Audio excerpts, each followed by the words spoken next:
residential property taxes. This is wildly disproportional and unlike any other county. All right, Fayette County, just Peachtree City alone, not even the entire county, just Peachtree City has nearly double the industrial and commercial base that the entirety of Spalding County has. Like, so we're light years behind where these other counties are. You guys have seen 16 East, okay? After the railroad tracks there, past Lakes of Green Valley, where the aquatic center is, all the way to the county line is a 4-lane divided highway with access roads. This was designed in the 60s and began construction in the 70s to be an industrial and employment corridor. Anybody know how much total tax revenue the county gets from that corridor every year, right now? $98,000. $98,000 total for every single one of those properties. This was designed as the employment corridor. Why?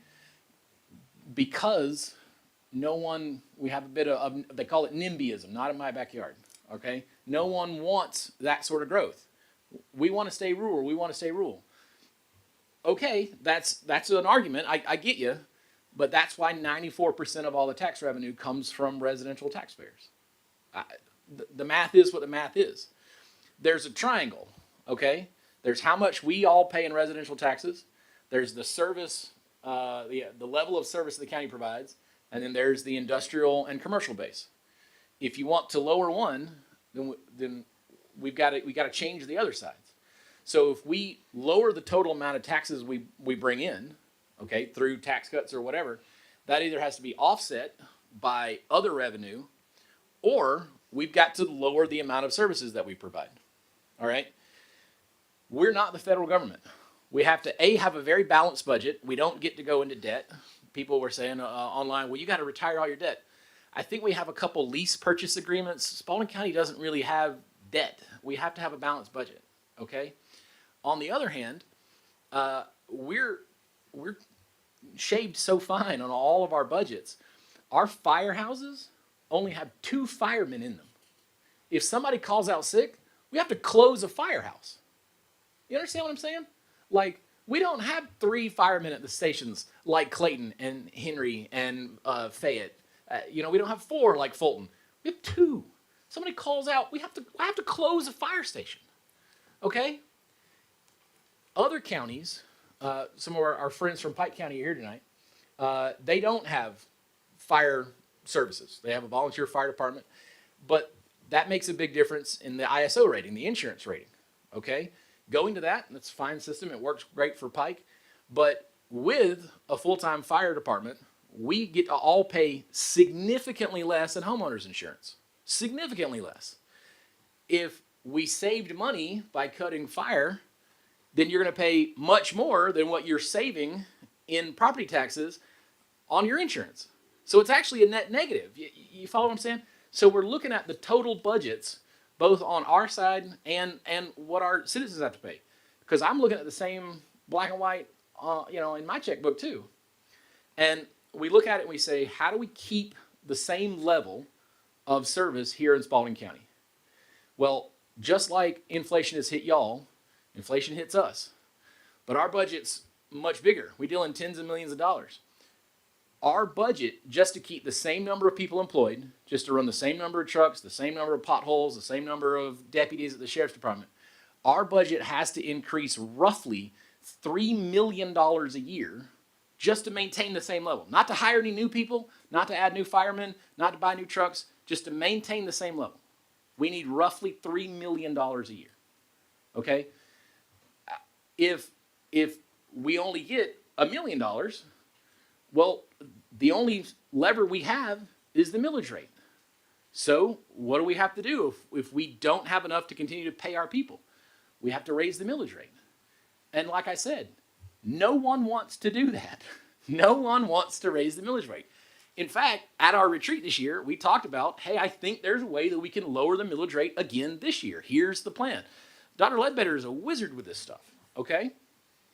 So the current bill, 581, there's some fundamental issues. It's a one-size-fits-all for the whole state. It's going to work. I have a sister-in-law who's a city commissioner in Spalding, Peachtree City, and they're opting in. Well, great. They got 5 times the industrial base than we have. It's fine to shove it on to their industrial base. That's what the bill is designed for. It's designed for the Fulton counties and the DeKalb counties and the Gwinnett counties and the Cobb counties. Unfortunately, like most of the bills that come out of Atlanta, they're designed for Macons and Athens, and they're not designed for Coffee County. They're not designed for Pike County. They're not designed for Spalding County. And so that's why the bill has that opt out, because every county is different. Every county can look at the numbers and go, is this going to save us in taxes? Are we going to be able to lower taxes? Or is this going to make us raise taxes? And if it's going to make us raise taxes, we want to opt out of it. Y'all don't want your taxes raised. I don't want my taxes raised. If this would make us raise our taxes, then we should opt out of it. If there's a way to work it that it's going to lower taxes, great, we're all for that. So I reached out with those concerns that we all had at the retreat to the authors of the bill and spoke to them personally and said, hey, there might be some issues here. Like, am I reading this wrong? Oh, yeah, James, you're totally reading it wrong. It's really like this. That's the wrong, it works different. Oh, boy, great. Okay, awesome. That's great. And she said, yeah, talk to the legislative council. The lawyers know how it works. Okay, super. So the next day, I had a phone call with them. And you know what they said? Oh, yeah, she's totally wrong. Yeah, it works, and it has all the problems that you've just said. Yep, that's exactly how it works. And I said, well, here's the math, and it looks like if we opt into this, we would have to raise the millage rate by 2 mils every year for forever. Am I reading that wrong? Like, I'm really good at this. I've done this for a long time. I have a master's in it. Am I reading that wrong? Please tell me I'm reading it. No. Yep, that's correct. That's how it works. Well, I don't want to do that. I don't want to raise the millage rate by 2 mils every year. Imagine that 50 years from now, our millage rate be 116. I mean, that's crazy. So I reached back out to the legislators and I said, hey, wait a minute. Y'all need to sit down and have this conversation because y'all are telling me 2 different things. And she goes, yeah, I've spoken to him. We see that there are some problems. Well, I'm glad we're kind of catching up, but coming down to the wire here, we gotta move on this. She said, well, there might be some local legislation we can do. We can change the bill. We've got some stuff dropped that, well, let me know when that passes. Let me know when this changes. Because the current reality is if we opt into this, we get a 2 millage rate increase yearly. And my citizens don't want that. I don't want that. But if there's a way to change it, there's a way to finagle it, that it won't trigger that, we're in. I would love to do this. I would love to provide tax relief. Like, that's what we talked about at the retreat, is how do we continue to lower the millage rate? But in the way it's currently written, having spoken with legislative council, having spoken with the people that wrote the bill, they all agree. It's going to trigger about a 2 mil increase. Without that increase, we could cut our budget. But we invite you, please, come and look at our budget. If you can find something else that we can cut that we've missed somehow, I'd love you forever. But we got 2 firemen per fire station. Go to the jail and see the fundamental issues out there. We need a brand new one. A brand new jail is going to cost us $150 million. We've got some. Our budget is cut to the bone already. There is no more fat to trim. Boy, if there was, if you can find something that we're missing, please let me know. I would love to cut it more, okay? I feel like Ron Swanson from Parks and Rec. Please help me. All right, but we've looked at it, and we look at it every year. We don't do the federal budget stuff where if you don't spend it, your budget gets lowered next year.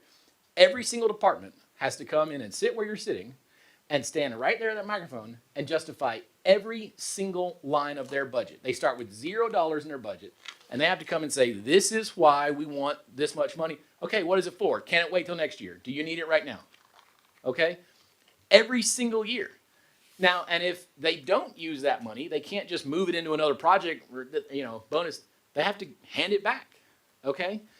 That said, a lot of the departments do hand chunks of that money back. The sheriff's department, he's able to fundraise every year, and there's a big golf tournament up at Sun City Peachtree that's very successful. And because of these things, he's able to hand a big portion of, not a big portion, but more than I pay in taxes back in back to the budget. But on the other hand, there's also huge expenses that are unbudgeted that we didn't see coming. The chiller on the jail went out, and it was $250,000 that I've got to come up with out of nowhere. The elevators in the courthouse broke. It was $468,000 to fix the elevators. And we don't just go, well, that's what it cost. They came and said $750, and we said, try again. Come back with a better deal. That's no. Just because we're government doesn't mean you can just tap us for nothing. You need to come back. And they said, well, okay. And they came back. The lower bid was $468,000. That wasn't planned for. I didn't plan to spend $500,000 fixing elevators. So there's, that's kind of how our budgets work. But at the end of the day, how all of this works is, not to speak for everybody, but I think I do, we want to lower your taxes because that lowers our taxes, okay? We definitely don't want to raise your taxes. If we look at this and we say, hey, this is how the math works out, here's the reality, then if it saves us money, we will definitely go with it. If they're up at the state and they're able to change it, able to make some local legislative changes that actually change that math, by all means, we would jump all over it. If, on the other hand, it says that the numbers are what the numbers are, that we're going to have to raise your millage rate by 2 mils every year in perpetuity, no one wants that. No one wants that. If things don't change, so let me say this too.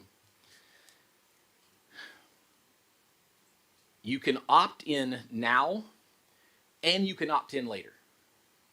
Once you opt in, you can't opt out. You with me? So if we opt in and we go, oh man, it's 10 years down the line, and I've had to raise the millage rate by 20 points, boy, we'd really like to get out of this.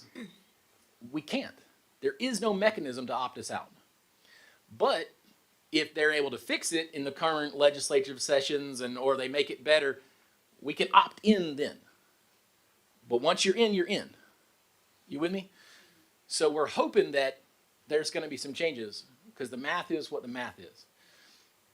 If the other issue here, especially in the short term, is the amount that we would increase those valuations is based on the CPI, the Consumer Price Index. That's a fancy word for the inflation rate, right? If that was what our cap was, and we went in, and the inflation rate was somewhere between 2.5% and 3%, okay, that's very low for the last few years, but hopefully going forward that'll be the normal number again. Then that's still only $1 million increase for us in our budget. Keep in mind we need $3 million more every year just to provide the same level. Okay, so we're still at a $2 million shortfall. But do you know what they've decided to peg as the Consumer Price Index change for this year? Right? We've all seen the prices go up. Okay, we're over $3 a gas now. You know what the Consumer Price Index that they've chosen for this year is? 0. There's no inflation this year, guys. Hey, congratulations. We all know that that's not the reality. We've all gone to the grocery store. That's not the reality. So, again, I would love to save everybody in taxes. I would love to tell you that this plan is this awesome panacea that's going to work great in every county in Georgia. But they knew when they wrote it that that wasn't going to be the case, which is why they allowed for the opt-out provision. Okay? Because one size fits all isn't true. No Child Left Behind worked great in Texas. When George Bush took it nationwide, it was a huge, huge failure. Okay? And the Gold Dome kind of thinks the same. So, again, no one wants to raise your taxes. But the math here is what the math is. And if we can make it work, if they can make some changes, then we will. But until those changes are made, we don't want to raise your taxes. I mean, that's pretty short. Sorry, I'm not allowed to take questions. I'm sorry. Okay, I would love to. Come, you can come and see me after the meeting. okay. Either of the other commissioners? Well, like Dutton said, I get long-winded, I'm sorry. no one here wants to raise your taxes. No one. However, opting into this thing look like the tax is going to go up, and opting out of it look like taxes are going to go down. In our job, I think all of us was elected to elected so that we can look out for the best interests of Spalding County. That's our main concern. So. Ms. Quinn? I just have a question for right now. I'll wait to hear some of the comments. If we opt out, does that mean that, I know you said that if we opt in, that only will affect residential property. So if you live in a rental house, that person who owns that doesn't get a tax break. But does opting out mean that the tax assessments are not frozen? No, ma'am, the tax assessments would not be frozen. They would continue to rise just as they So are. I just think it would be easier in your explanation for us if you hit those points of what it is that we can and we can't do. And the reason I say that is because you're exactly right. In order for us to maintain services, this is X amount of dollars that we need to do that. Yes, it is our goal, and I've been here for 20 years, and I can say that in the last 5 years, we have managed to decrease taxes on a level at which it is obvious that we're making a decrease in that. Something I never thought I'd be able to say here sitting on the board, but what I like for people to understand is that cities, like the city of Griffin, they don't have the same problems that we have. Yes, they're in a small county, but the city of Griffin has revenue from sewer, they have revenue from water, they have revenue from electricity, they have revenue from side yard waste. Did I leave anything out? The dog catcher, the court. Those are not tax revenues that they get. Those are fees. And so the city of Griffin operates 93% of their budget off of fees. Only 7% comes from property taxes. However, in the county, more than 90% of our income comes from property taxes. And unfortunately, the bulk of that is from residential. I did explain earlier today that part of the reason why we got in this mess that we're in with trying to generate taxes from residential was at one point, this Board of Commissioners felt that the housing that we had in Spalding County was just not expensive enough to generate the amount of taxes that we needed. And so after Sun City came on board about 12 or 15 years ago, the thought process was let's make people build bigger houses. So now you got to get a 2,000 square foot house. We figure that's going to be XYZ amount of taxes. But if you build a 2,000 or 2,500 square foot house and it's a big box, vinyl Right. siding on Right. it that falls off after the first year, you don't get any extra tax money for that because it's crappy property. So it took several years before the Board of Commissioners realized that that was not going to work. In the interim, we've had a development authority here who has created a second park, the Green Valley Park, but it is full now. And so consequently, the ability to bring more industry in means that someone in the private sector has to come in and do that. Well, that's okay if they do that. We just want them to bring the tax dollars here. But if we have, as Commissioner Dutton has said before, we've got all of these businesses, billions of dollars worth of property and equipment, and all we get is $98,000 a year in taxes out of almost $100 million in a budget. Well, that was east of that. Yeah. That didn't include the Lake Erie Valley. But my point being is that it is clear to me that in order for us to take the tax burden off of residents, we have to increase the industry and the commercialism in our community. So that is the biggest thing. How we do that, it's gonna cost money. You have to have sewer in order to have industry. You know, you have to have water in order to have that. Then you also have people who live close to the industrial park who don't want it there, even though that's what the industrial park has been for the last 25 years. So we don't just take this lightly when you guys come to us and say, we voted for this. I didn't vote for it. I never vote for any exemption that means that somebody else is gonna have to pay the taxes. I mean, I'm just saying, if you give the firefighters an exemption because they were, went to 911 in order to keep the same services, that same money has to be spent. So the money that was lost on the exemption goes to the rest of the taxpayers. It's just how it works. So it's a balancing act, trying to figure out what is right and figure out what is fair.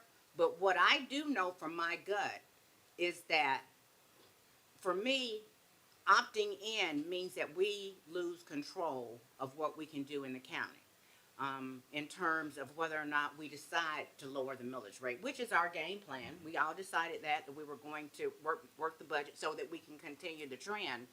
But I don't like the idea that our destiny is going to be determined by somebody at the dome.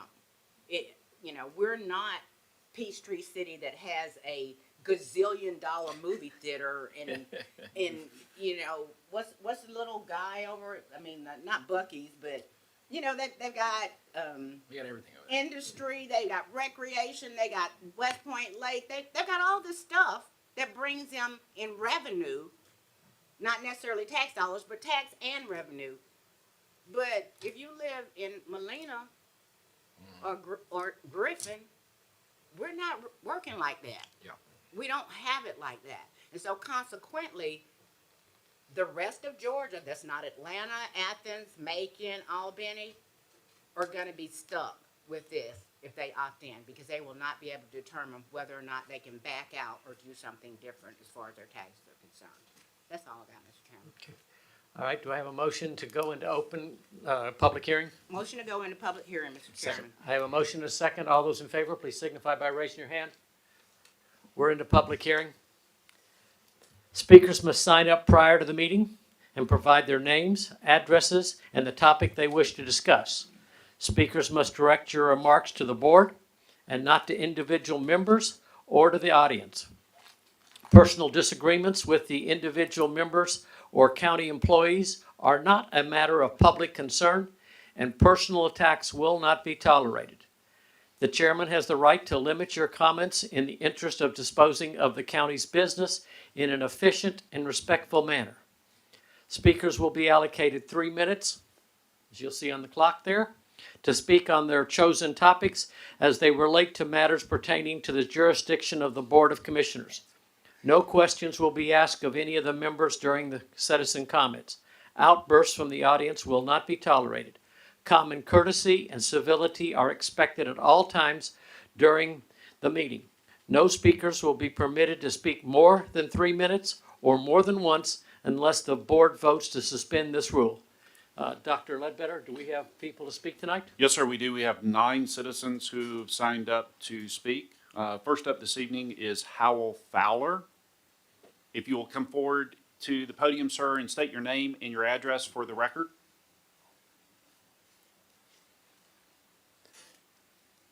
My name is Howell Fowler. I live 2435 Fayetteville Road. And I'm a lifelong resident of Spalding County.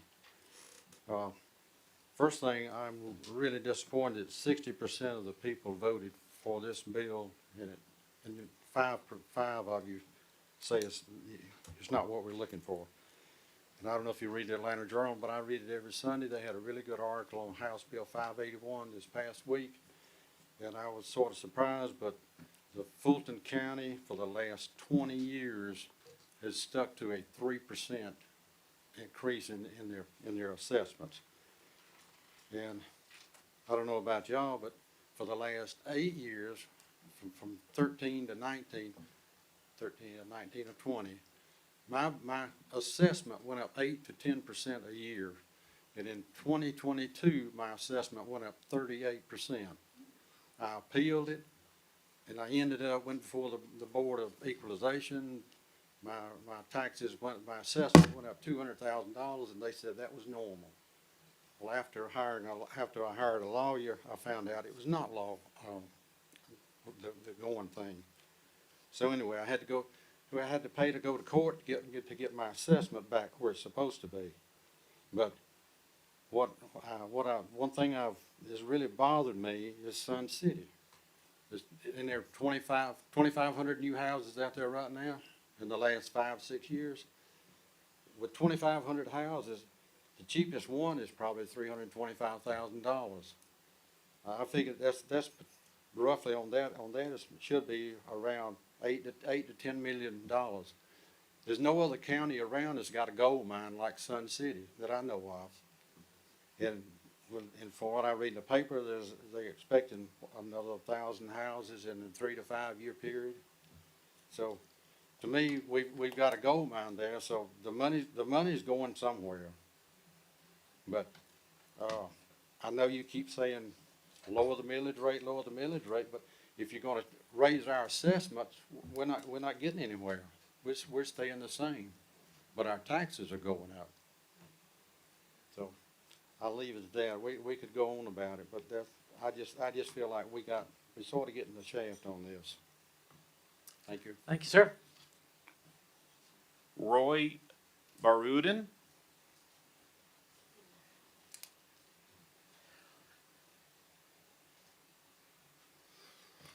Good evening. Again, my name is Roy Baruden. I live at 234 Begonia Court. I almost decided, after listening to Commissioner Dutton talk and tell his side of the story, that I wasn't going to even read what I had prepared. But one of the things that I think that you neglected to discuss, which the gentleman just said, is you don't want to raise the millage rate a couple points. You want to lower our taxes, but then all you keep doing is raising the valuation of our home. So 6 of 1, you know, I mean, we're going to end up paying more. So I decided that I am going to read what I prepared here, right? So Spalding County taxes, in my mind, and I've only been here a year, are debilitating. When does it stop? I'd like to share some numbers with you, and these numbers come from the official and complete election summary report for the state of Georgia. 4,917,851 people voted on Amendment HB 581 back in November. Of those 4.9 million people, 3,094,322, which is 62.92%, voted yes. Let me repeat that. Basically, 2/3 of the voters voted yes because we, the people, are sick and tired of our taxes increasing so much every year, tied to the ever-increasing valuation of our homes. Now, in Spalding County, there are 46,918 registered voters, of which 33,288, or 70.95%, voted in the general election. That's pretty darn good, considering that only 63.9% of the country's registered voters voted in the national election. Spalding County trended above the national percentage by 7 points, which tells me the residents of this county are interested in how we're governed, and we show our interest by voting.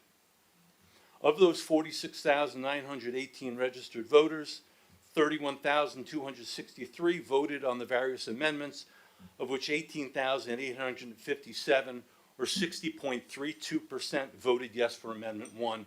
The numbers you put up there reflect that. I live in Sun City in Precinct 1. 2,798 voters voted yes, which is 64.16%, which is higher than the percent which voted for this in Spalding County. We have a large voice and we want to be heard. The 5 commissioners sitting here today are elected by the registered voters in Spalding County.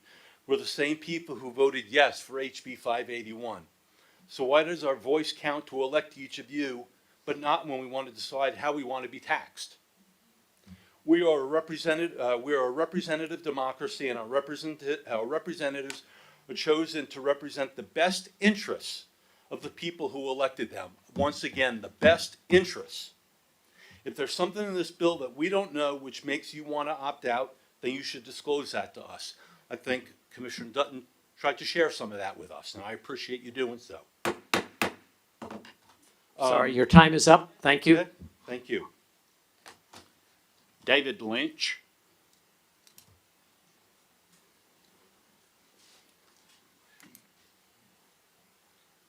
David Lynch, 185 North Walker's Mill Road. I've tried to read up on this a little bit. Basically, it looks to me like, from what I've seen in the paper, y'all are planning on voting to opt out. I feel like you might not.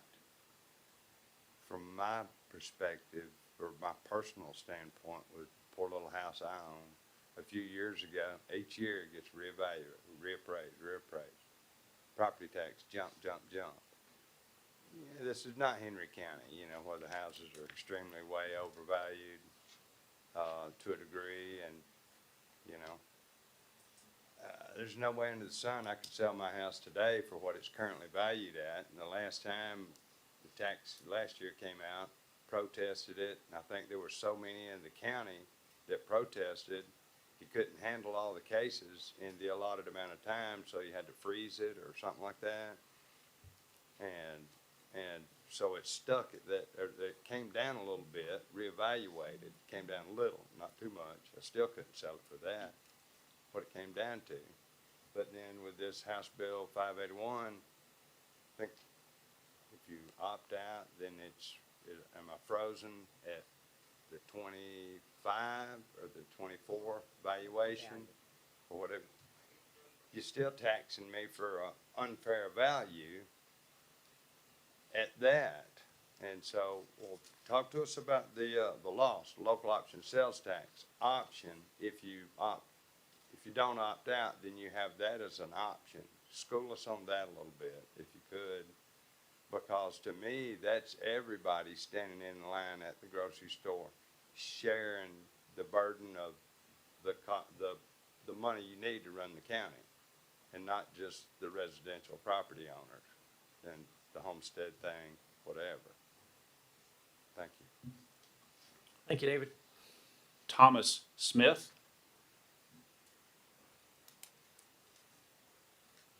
Name's Thomas Smith. I live at 547 School Road. Been a resident of this county for all my life. I've lived at this home 30 years. 23 times I heard y'all say a while ago that you wanted to cut taxes. 23 times. In 30 years, I have never seen a tax cut. Every time I think I'm going to get a tax cut, you raise the evaluation, you raise the assessment. The guy from Sun City, he hit the nail right on the head. We got nearly 3,000 brand new homes over there. Most of them valued anywhere from $250,000 to $400,000. That's income we never had in 5 years.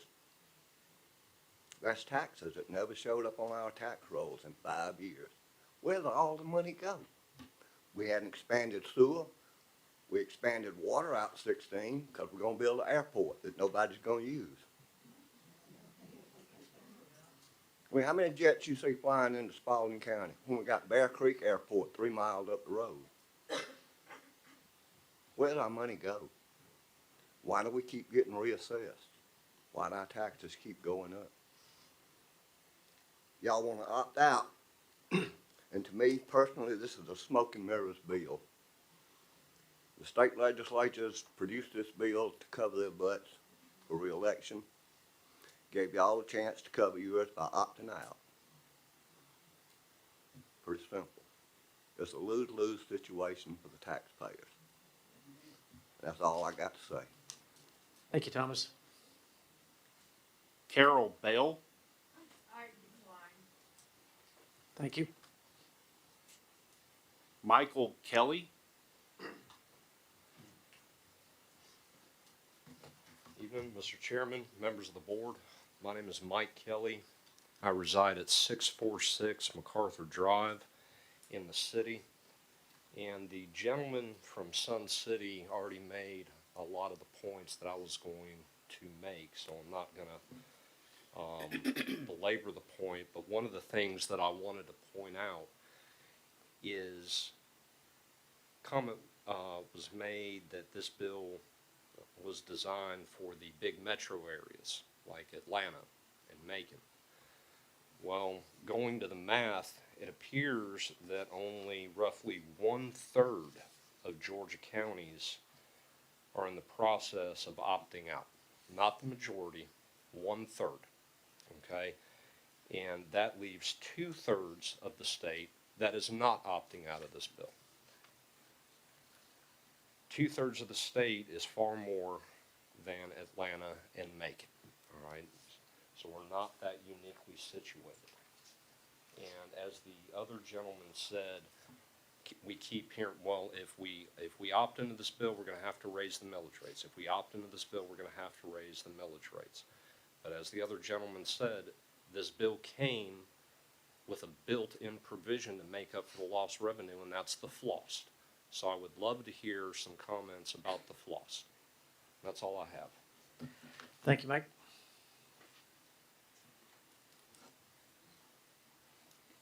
Enda and Stephen Lattimore.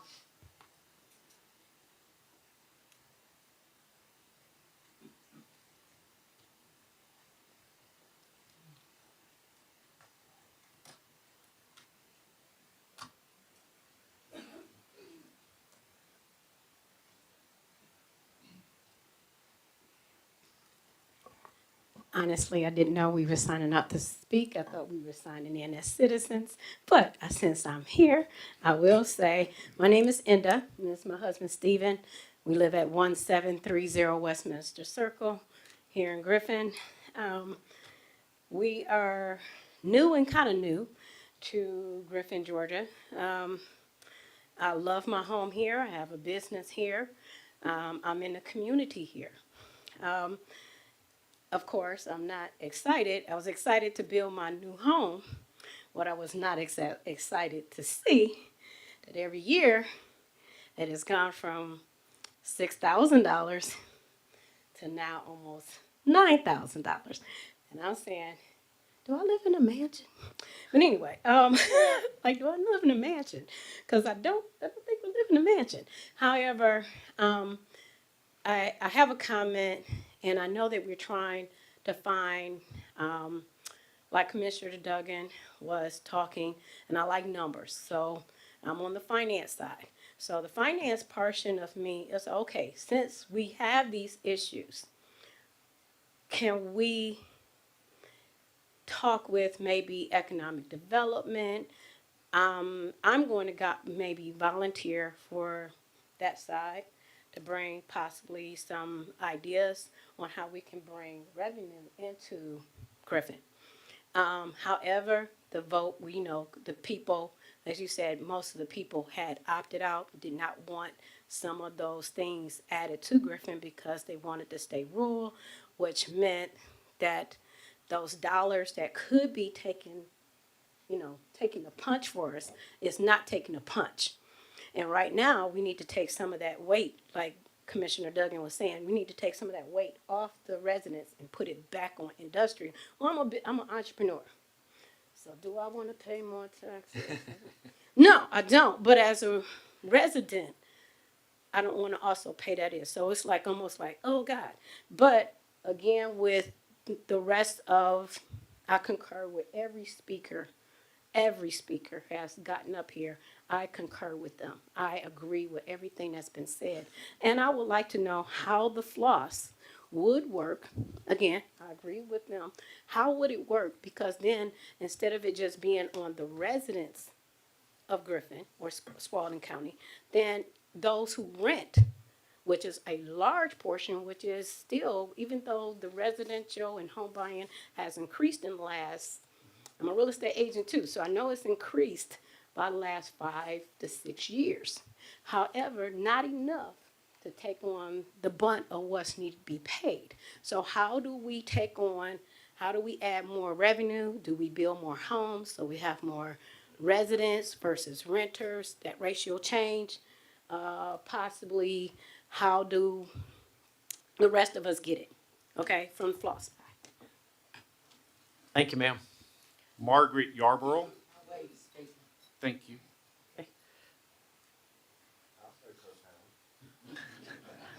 Sorry. Okay. Randolph Hamilton.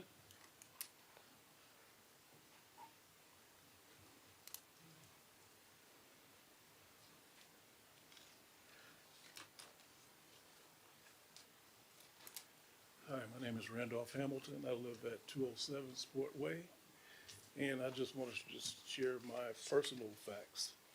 In the last 4 years, my assessed value of my home has Randall, can you gone pull the up. microphone closer Oh, to I'm you so we? sorry. I'm sorry. In the, Thank you. in the last 4 years, the value of my home has been assessed, it's up 81%. And that's fine if I'm selling, but if I'm staying, then that's not adding any extra dollars in my pocket. I'm retired on Social Security, and my Social Security certainly hasn't gone up 81%.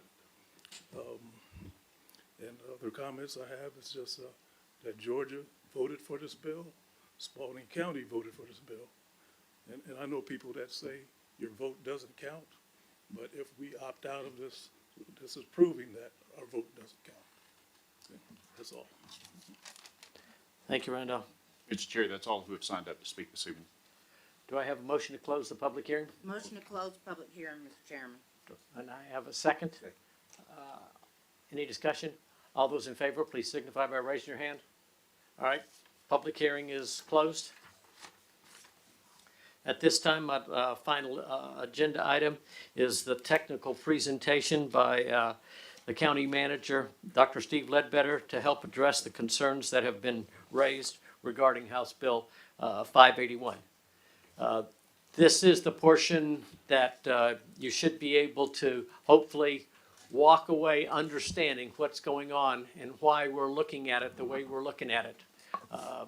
This is, I'm hoping, not overly too technical for most of you to be able to gather in.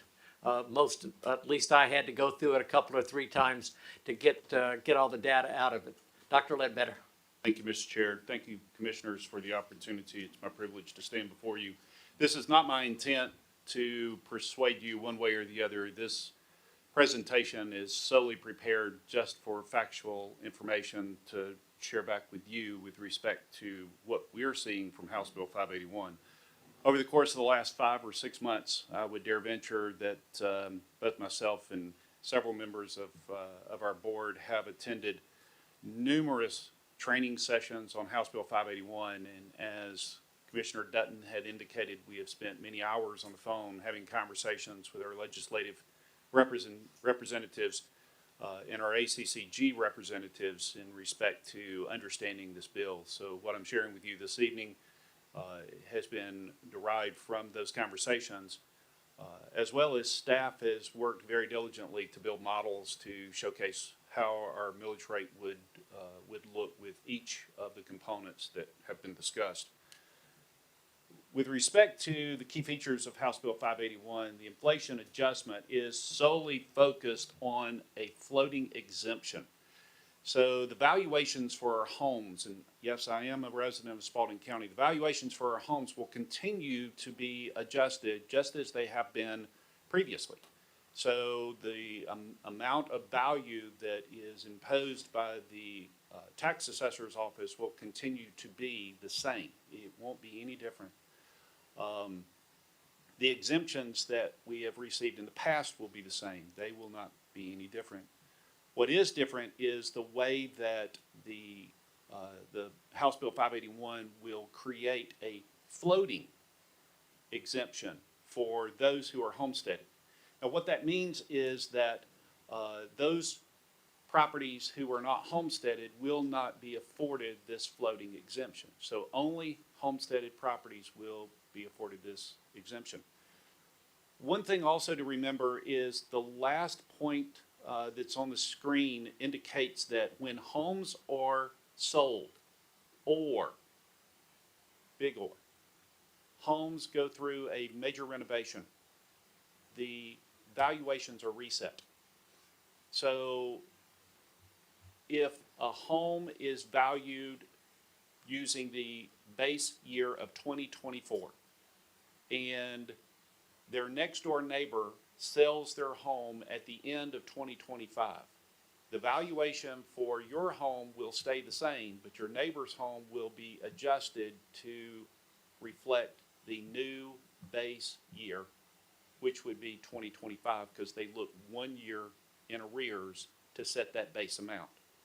So with respect to tax uniformity, there could be some challenges with that, and that's one of the areas that we could see where my home may be valued and my tax, it's going to be valued at the same as my neighbor or close to it, but my taxes are going to be different than my neighbor's because of the reset.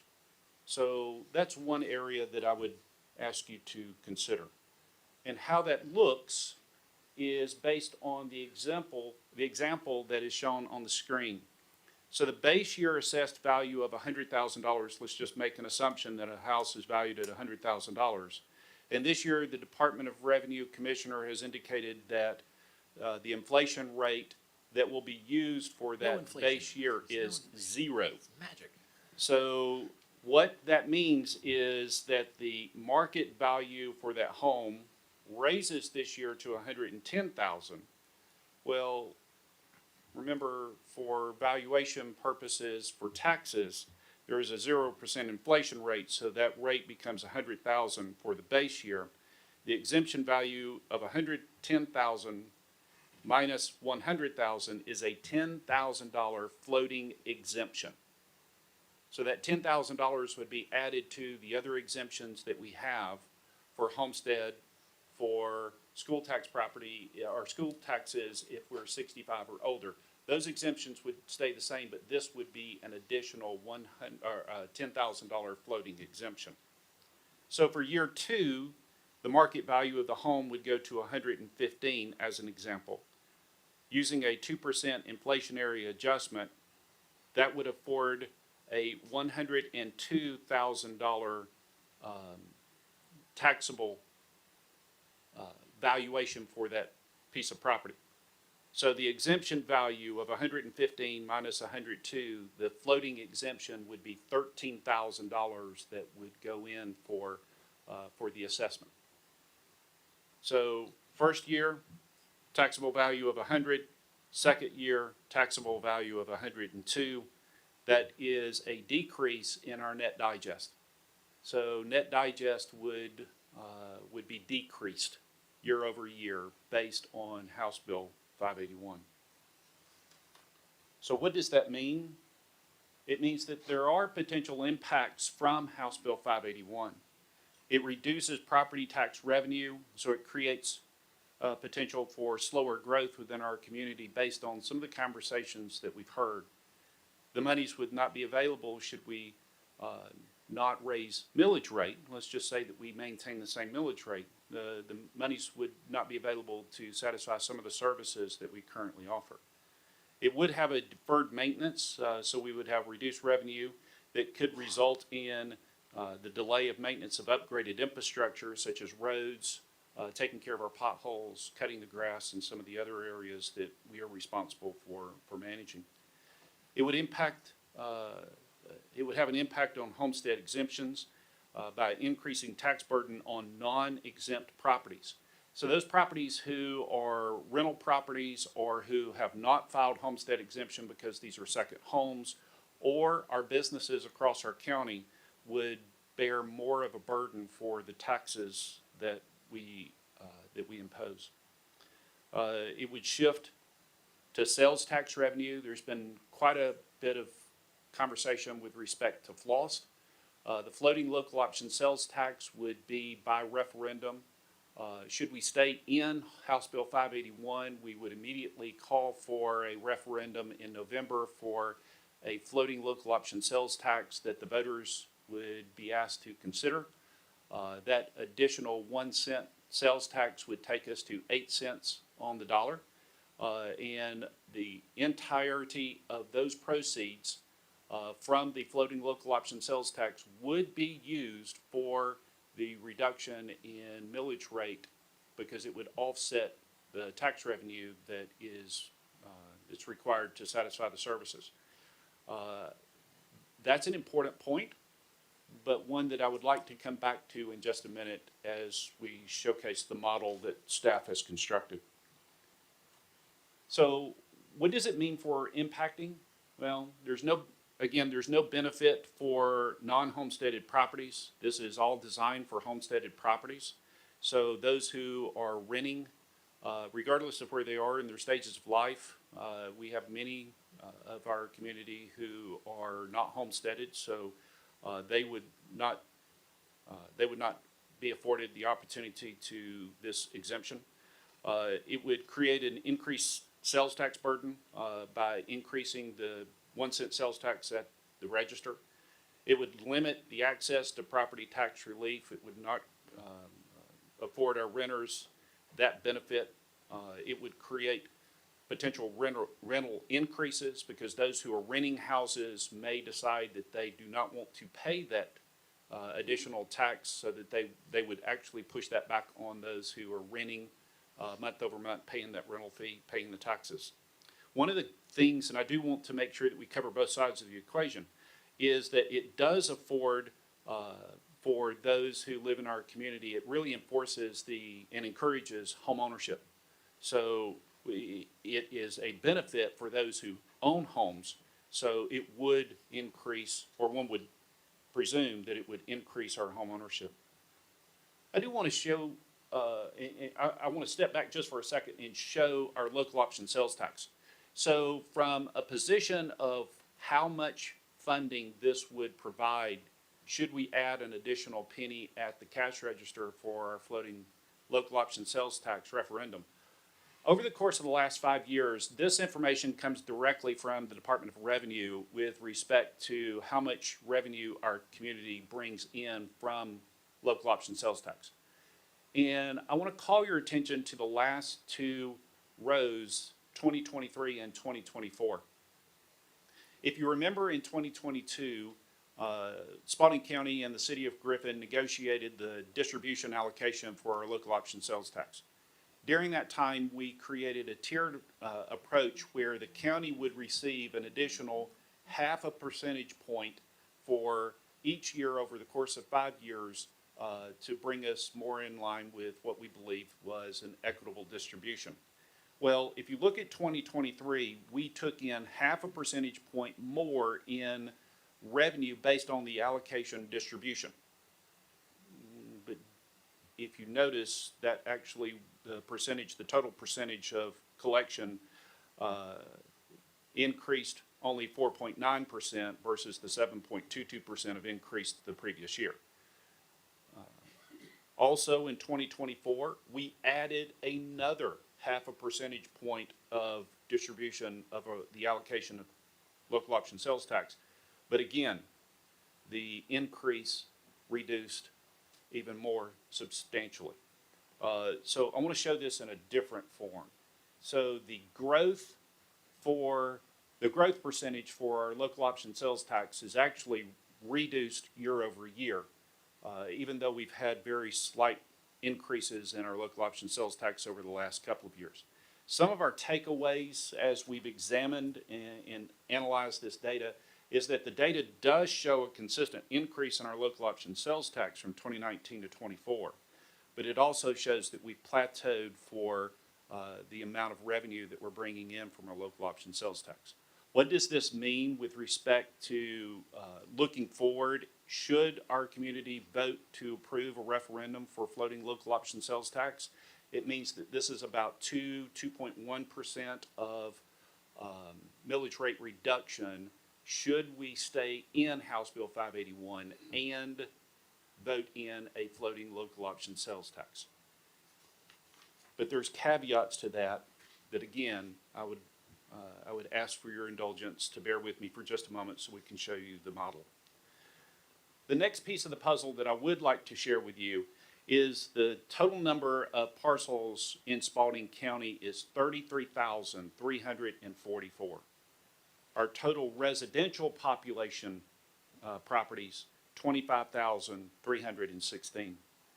The total homesteaded properties, 13,828.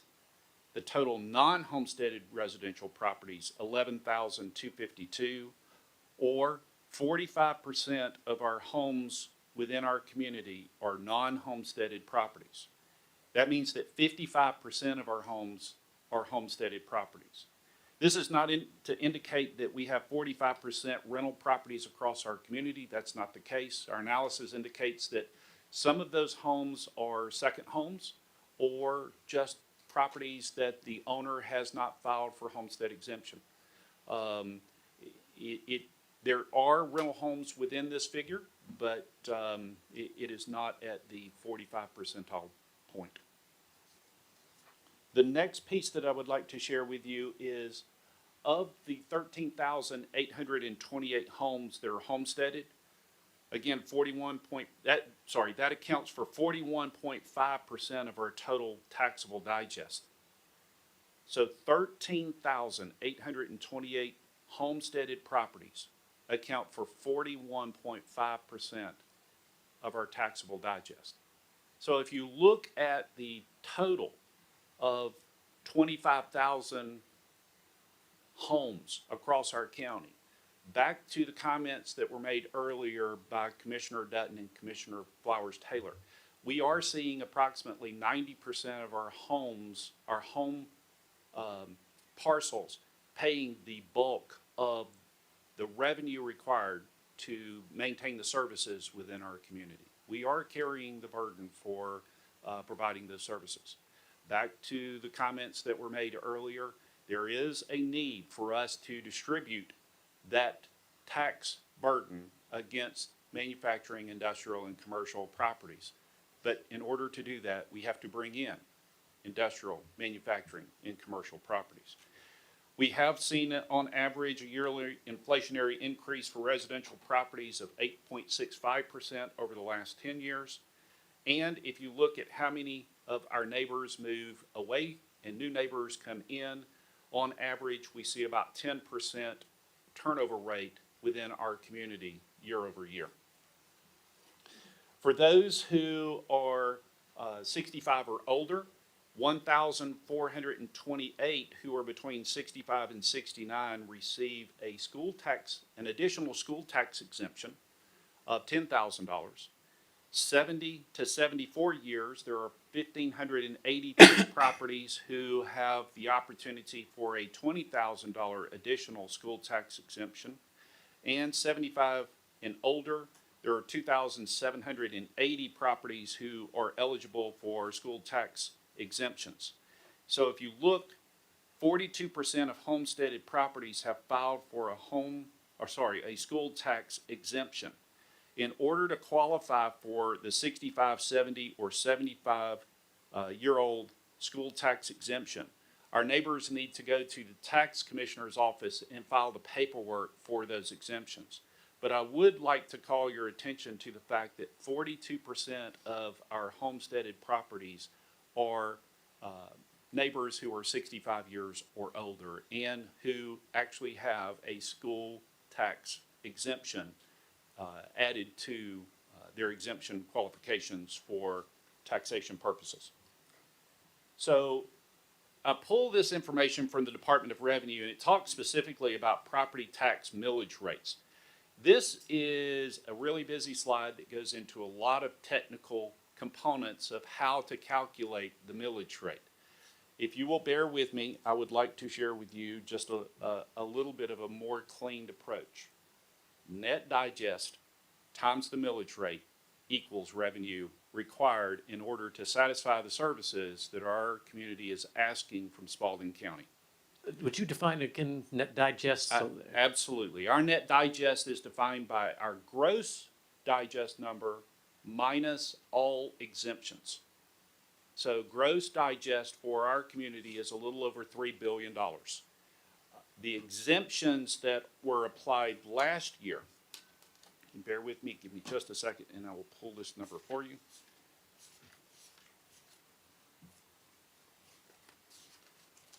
So your net digest, the digest is everybody's house value, as an example. All businesses. It's every property asset valued within our community is $3,137,342,592, and the total number of exemptions for last year were $394,274,639. So there were quite a number of exemptions that were offered last year, and those are exemptions such as the school tax exemption. Please forgive me, it wasn't school tax. It was exemptions for homestead, for payments in lieu of taxes, for timber, for heavy equipment exemptions, because the way that the current law for Georgia is set up, you are afforded X amount of dollars of exemption per asset that is owned for commercial purposes. And those numbers are actually increasing for this year under House Bill 581. So those exemptions will increase substantially, which will reduce the net digest for our community. So why is that important? Well, it's important because as my net digest decreases, the millage rate must increase in order for us to satisfy the revenue requirements in order to maintain the service level that our citizens are asking us to provide. Conversely, if our net digest goes up and we have the opportunity to reduce our millage rate, it really is just a simple math problem. A plus B equals C. And net digest times millage rate equals revenue. So it is important for us to manage our budget appropriately. In June, we will set our expenditure budget, and in September, we will set our revenue budget based on the needs that our community is asking us, or services that our community is asking us to perform. So I want to just take a little bit longer time to share with you what we're seeing on the screen. So these are all three options for our community. This is House Bill 581 opt-out, House Bill 581 opt-in without a floating local option sales tax at the cash register, and floating local option sales tax opt-in with, House Bill 581 opt-in with floating local option sales tax added. We've made some assumptions. The assumptions are as follows. We've maintained the same number of employees. There's a 2.5% annual pay increase and the same level of annualized growth rate that we've seen over the last 5 years, 5.6%. So we're matching apples to apples to apples. And one of the things that was really shocking to me was that over the course of the next 2 years, House Bill 581 looks really good. But then the numbers change, and there were quite a number of questions about why would House Bill 581 opt in with the floating local option sales tax increase our millage rate at 2032. And the reason for it is because net digest continues to decrease. So as net digest decreases, the only option is to increase the millage rate even with the floating local option sales tax. And we made some very conservative assumptions with respect to our local option sales tax. We used the last 30 years month over month data to do analysis into the future. And one of the things that we noticed was that we were seeing roughly a 2.5 or 3% increase year over year as an average.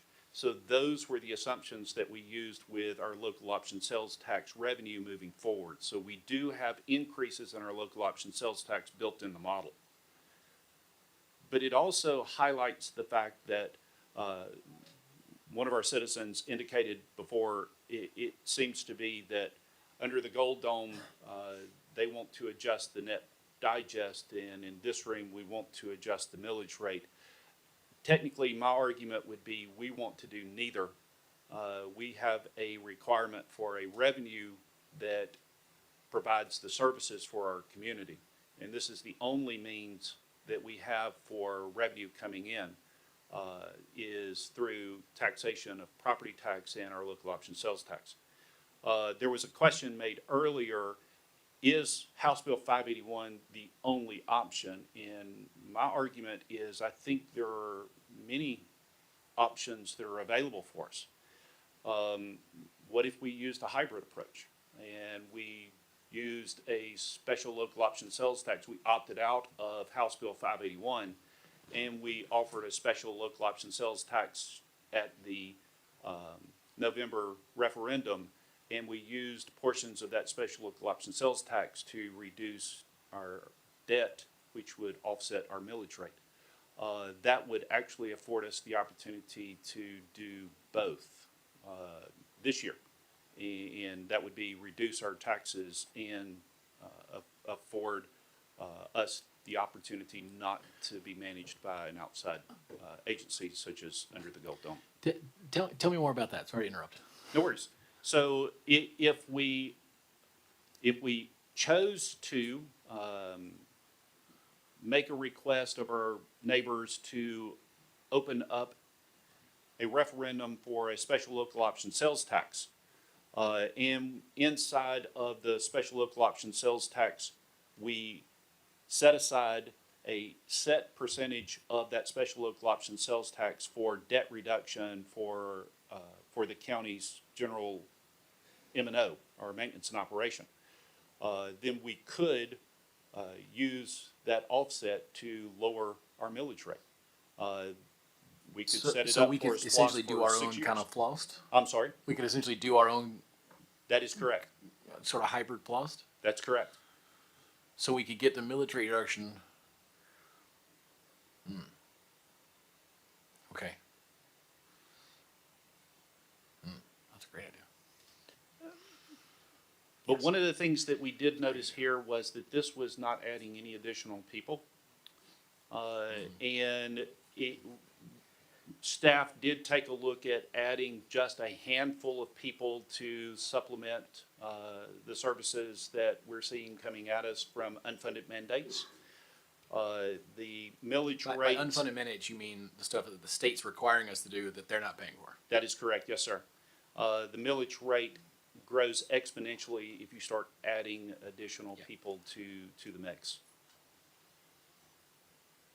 Steve, are you leaving this chart? I'm sorry, sir? Are you leaving this chart? I will. I will stay if you'd like. So let me make sure I got this on my 5th grade math level. This says to me that if we opt out, we're going to have the lowest millage rate possible compared to the other two options. The cross line starts at 2031, and that's correct, yes, sir. So if we stay in the end, we'll pay a higher millage rate of 12 and 15, depending on whether we have floss or not. Yes, sir.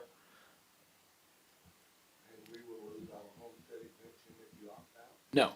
Homestead exemption does not, we would retain exactly the same homestead exemption that we've had previously. That's right. So nothing would change from last year to this year other than staff is seeing right now, based on the information that we have in front of us, that we would have another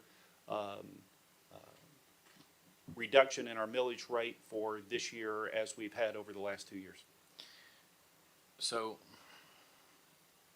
let me, and I might be rounding, you're a little bit more exact than me, but I'm trying to digest what this graph is in more layman's terms. So we need $3 million more a year just to keep providing the same level of service. That's right? correct. And I don't mean to cross-examine you. That's not what I'm trying to do. I'm This is what us lawyers are trained to do. So, with a CPI of 2.5, we're going to get about $1 million extra dollars. So we're going to have a $2 million gap. How many points of the millage is that? Like how many? Like around 2? No, one and a that for 2 million, it's roughly 1 mil. Okay, more. 1 mil. Okay. So, all right, that's where my mental math was off. So we'd have to do that this year, and then if the floss passed in November, we'd have to collect it for a full year as well. That's correct. So we would have to raise the rate this year by 1, next year by 1, the year after that. So that's so that's 4 mils that the floss would lower, because it's around $8 million that it would collect a year, right? So that's essentially 4 mils. So the third year, when the floss finally kicked in, we would go up a mil, but then down 4 mils. So in that year we would be down 1 net mill, but we'd have been up 1 mill and then 2 mills. And then the next year, when there's another mill increase just to keep the balanced budget, we'd then be exactly where we are now. And then every year after that, there'd be another mill tacked onto it, right? That's correct. That's Okay. how the chart is showing on the screen. And that's how the model is run as well. We didn't want to just look at the next couple of years because that's not Right. what Yeah. you ask us, that's not what you ask staff to do.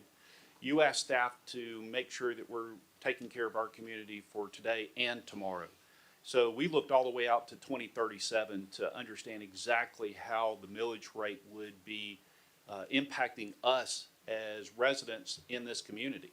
And the numbers were just absolutely shocking that it doesn't make sense. So, but opting out of this, if we do that, doesn't affect anybody's current exemptions. That's correct. It does not. All their exemptions stay. Okay. I like this idea of, instead of a flossed, putting a splossed on there that has Lost. a Yeah. portion of that on there. What? So with that, we could lower an additional mill, maybe 2 mills, somewhere in there. But that would only last 6 years, and then it'd have to come up for another vote, right? That's correct. Okay. And if all goes well with respect to the addition of industrial, manufacturing, and commercial, then Then we could keep the trend of lowering it like we have been doing. absolutely. And that's exactly what we're seeing from a staff's position as well. The Clay. So, sorry, this is,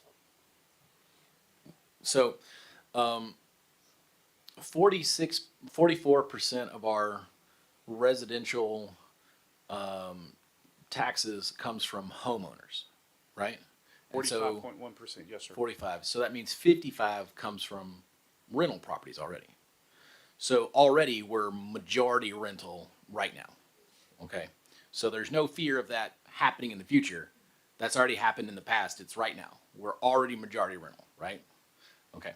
So the other thing, and I know we've got some folks from our tax assessor's office here. Maybe they might not want me to point them out, but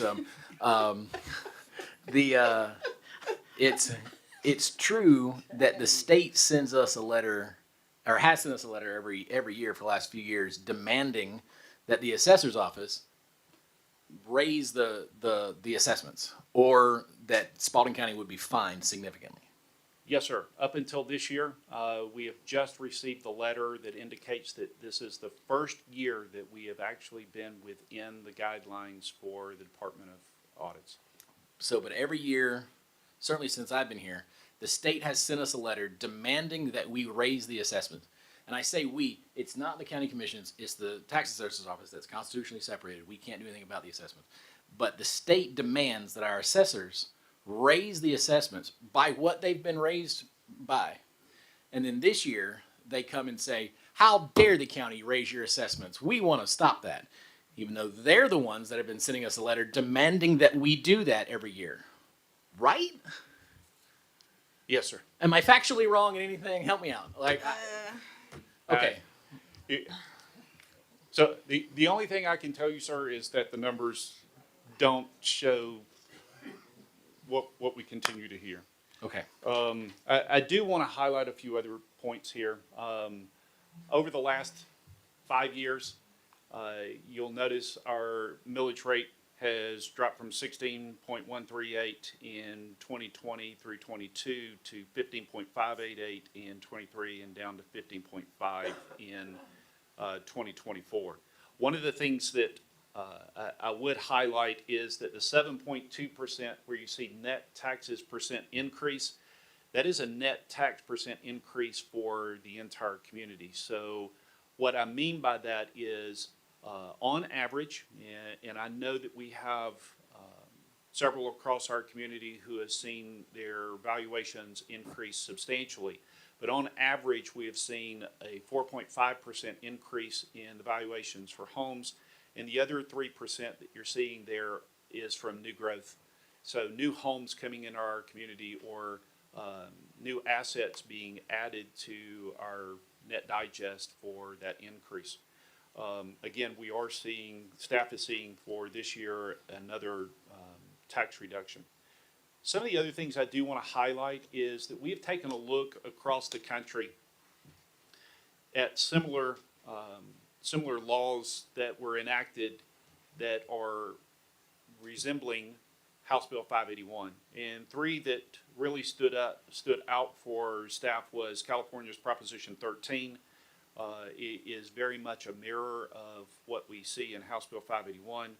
Florida's Save Our Homes Amendment, and Texas property tax reform.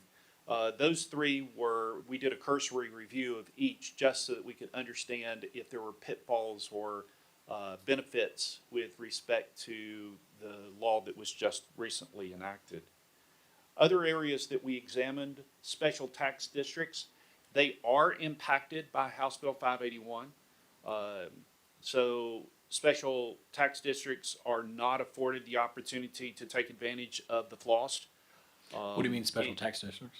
So, great question, because that's this slide here. Our special tax districts include such things as our fire district tax, which takes care of our fire department. So this district tax will be impacted. I can tell you that if we stay in, that the fire district is not afforded the opportunity to benefit from the floating local option sales tax, and as such, they will have a reduction in their revenue, which will distinctly impact their service level unless we move their millage rate up. And if Wait, so we wouldn't just have to raise the base millage rate, but also the fire rate every year? That's correct. So if you remember, by ordinance, we are not afforded the opportunity to raise the fire district rate any higher than 5 mills, and we would be extremely close this year should we opt in to satisfy the reduction in revenue. And then we will be capped on our fire district tax at 5 mills moving forward, which will have an adverse impact to our fire department.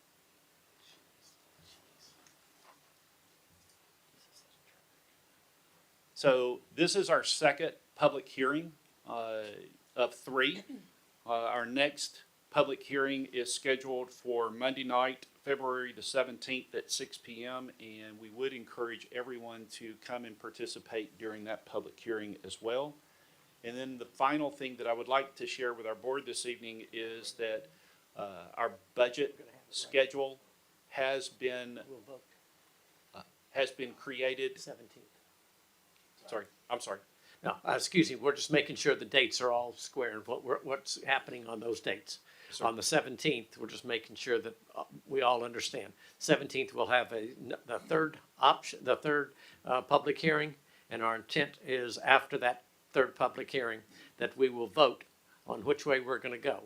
We have asked both Representative Camp and Representative Mathiak to come to that meeting and offer any comments that they would like to provide to us on that session.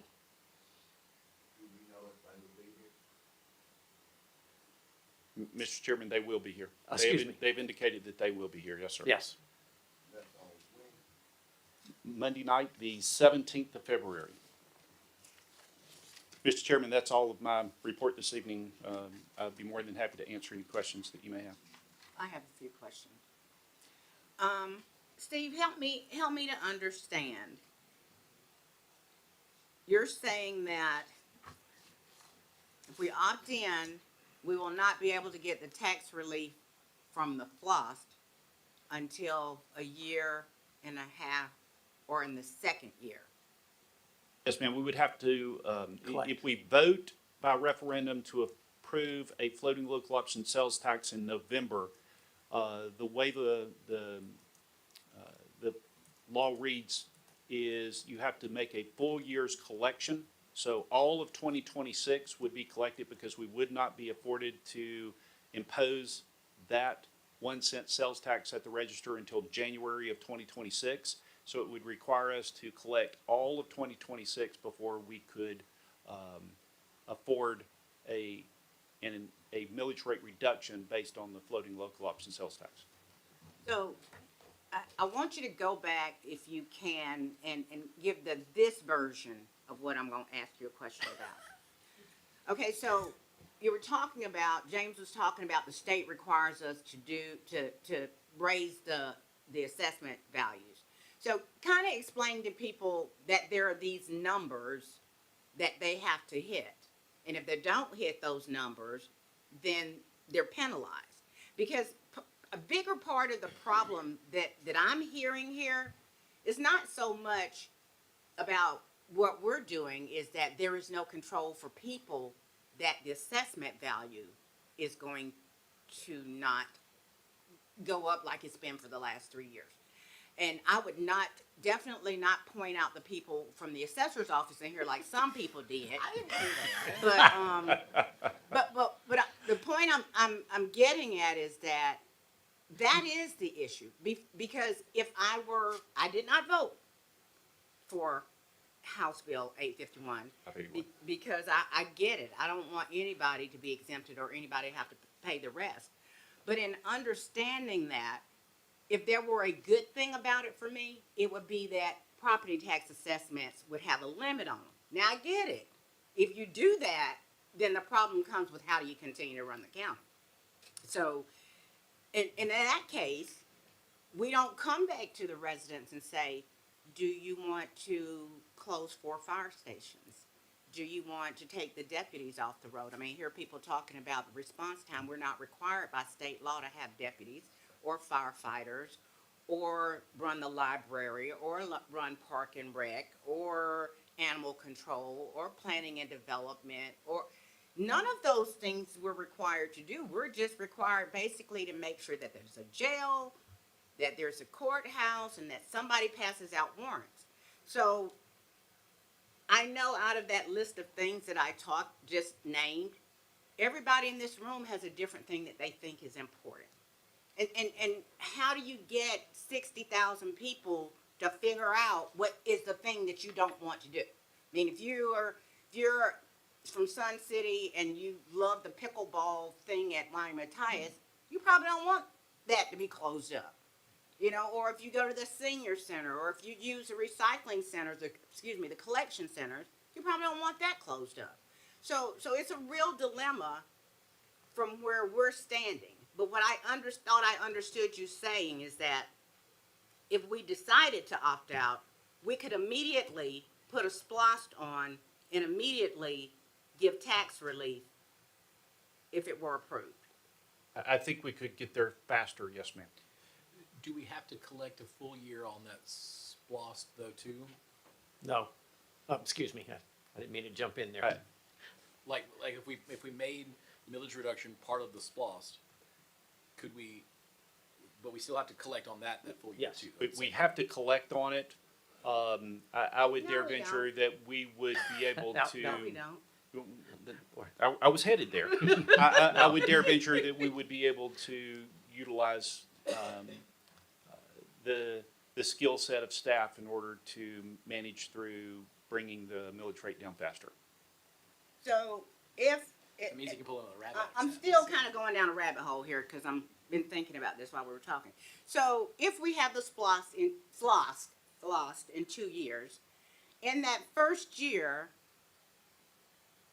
what would we think the collections would be in terms of $1 million translated into millage rate, translated into actual dollars reduction on a $100,000 house? I know that's a long question, but I don't know the math. But I'm simply saying, for the average homeowner, you're going to want to know that my tax bill is going down $400, or it's going down 2%, or it's going down 8%, because that's a real number.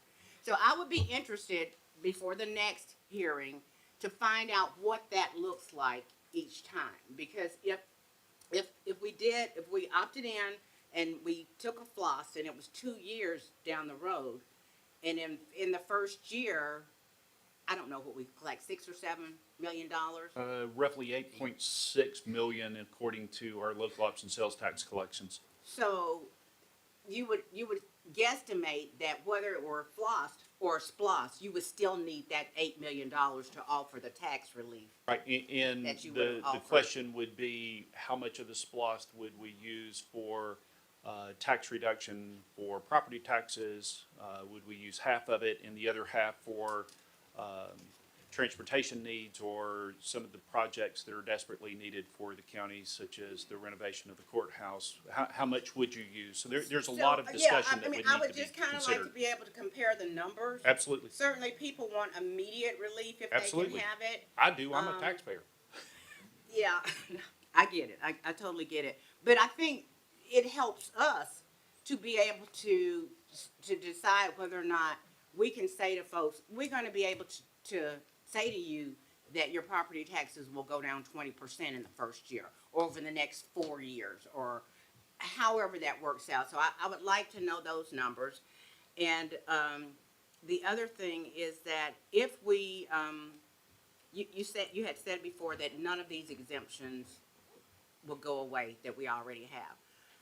I just wonder if it's our job or it's the tax commissioner's job to make sure that people are aware that there's $30,000 in tax exemptions that's sitting on the table that many people don't even know that they're not getting.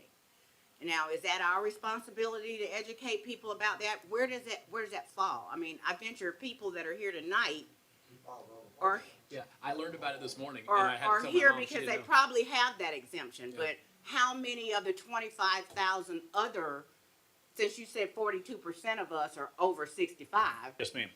how many other people don't know that that is there? Yes, ma'am. So, I think it's all of our responsibility to help our neighbors make sure that we're telling them what we're hearing at these meetings. And I think that's an opportunity for us. Yes, ma'am. Well, Dr. Ledbetter, what option do you think would lower tax? Opting out or opting in?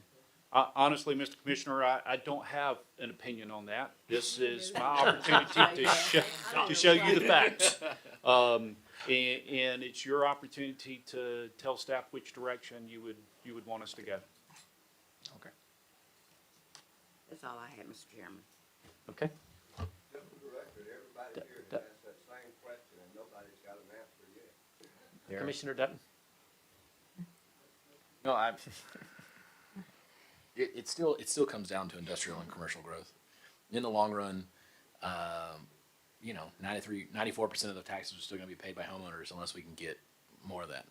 And the room's about this full when somebody comes and says, "Hey, I want to build and everyone goes, "Well, I don't want to see it." Well, it is an industrial corridor. It is a divided 4-lane highway with access roads. Well, but I don't like it.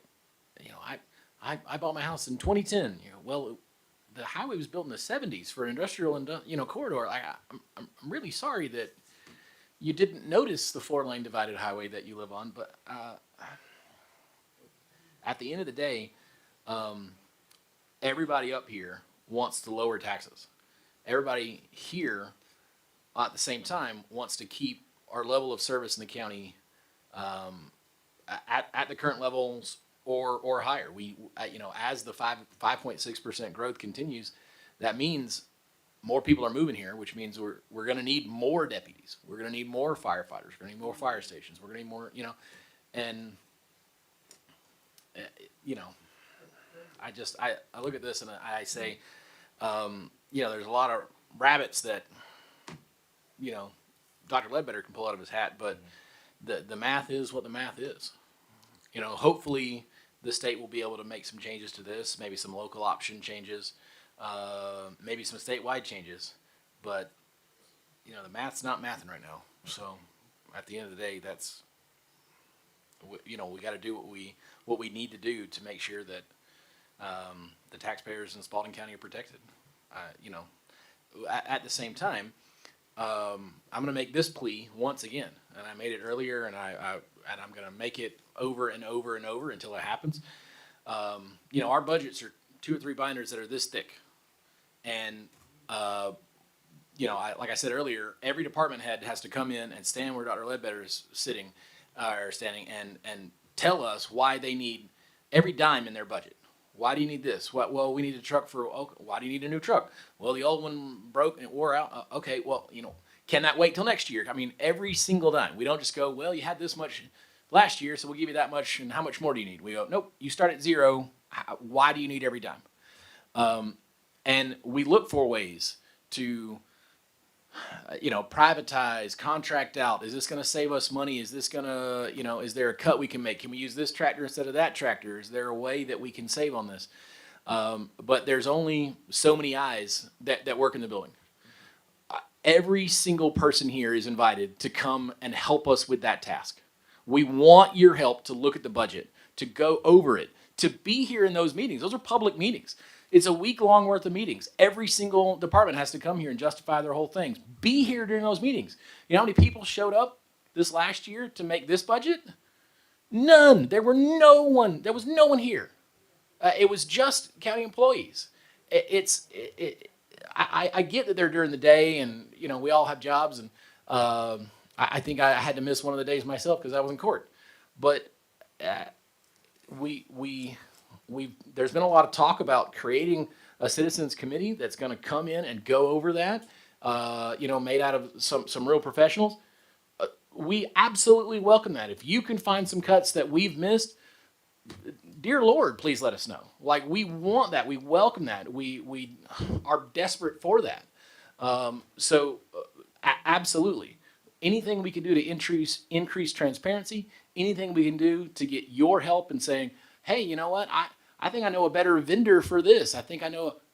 Great. Let's save some money. How do we do that?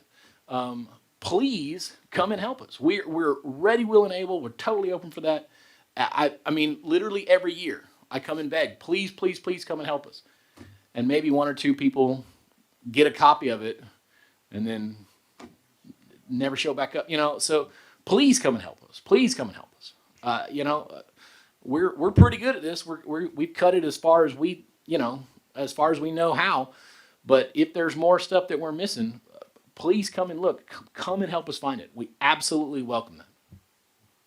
That's all. Sorry, I'm going to keep making that plea. Okay. Deputy County Manager, any other comments? No, sir, I don't have anything. Okay. County Attorney? No, sir. Oh, I do have one thing. The slides for this, both the overview and the technical presentation, are available on the website, on the main page, in the banner in the top that says press for urgent info about House Bill 581. I'd also like to say thank you for those of you that came out. If you've got specific questions or stuff you need to come back and talk to us about, truly, it's easy for me to say, but Dr. Ledbetter would love to be able to talk to you through the way we got to where we are. This was pretty much of a shocker to me when we came and started out thinking that opting in would, in the end, save money. When we looked at it and Dr. Ledbetter ran the numbers and came back and said, this is the math, that this is the way it works, opting out turned to be a different story. Our mouths hung open. We asked him to go back and relook at it again to come back and say, hey, this is the way, if you want to reduce taxes, this is the way it is. So, all right. One more thing. Ken, you talked about the link on the website. Can we put that on our social medias where just that link, hey, get the presentation here from the website and just put a link to it? Again, that'd just be easier than we can all share it. So. Yeah. The budget is online as well. Yeah. All right. I find it by going to just the search bar when I go to the website, and it'll pop up there. Any other I think it's in comments PDF form. from commissioners? All right, do I have a motion to adjourn? Do I have a second? Second. All those in favor, please signify by raising your hand. We're adjourned once again.